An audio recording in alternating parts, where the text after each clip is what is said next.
Well, France 24's Cyril Payen has done a lot of reporting in West Africa. He joins me now for more analysis on all of this.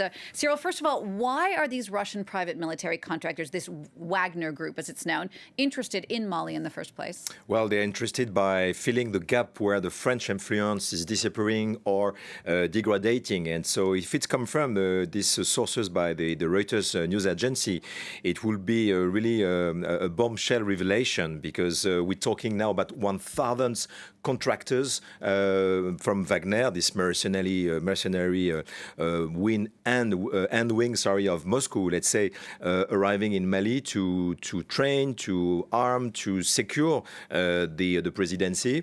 And we know that the momentum is that the French are receding. They are leaving, especially North Mali. This is the Operation Barkhane. This is the involvement of France, more than 5,000 soldiers.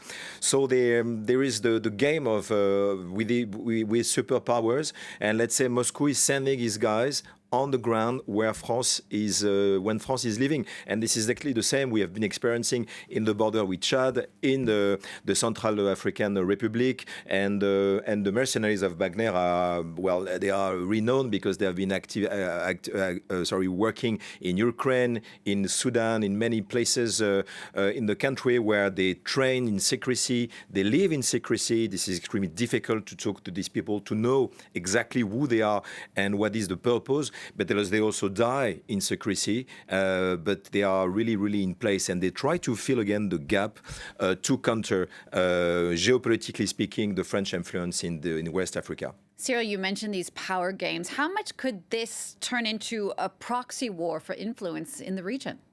Well, it's difficult to say, but for example, from what we know in West Africa, in Bangui, in the Republican Central African country, there is really a proxy war on the field because the Wagner is taking care of the presidency security against the French. So it's contaminating the relationship between the two countries. I remind that the France is traditionally a power, former colonial power in this region, and it comes very, very, very dark and strong on the and nasty, on the ground between the Moscow diplomats, for instance, and the French the diplomats. So the fact is just to grab power for not too much, because Wagner has used to, for example, taking care of mining companies to get retribution money from the governments, and France is not doing the same. So we're talking on a more larger spectrum of a new way of seeing globalization,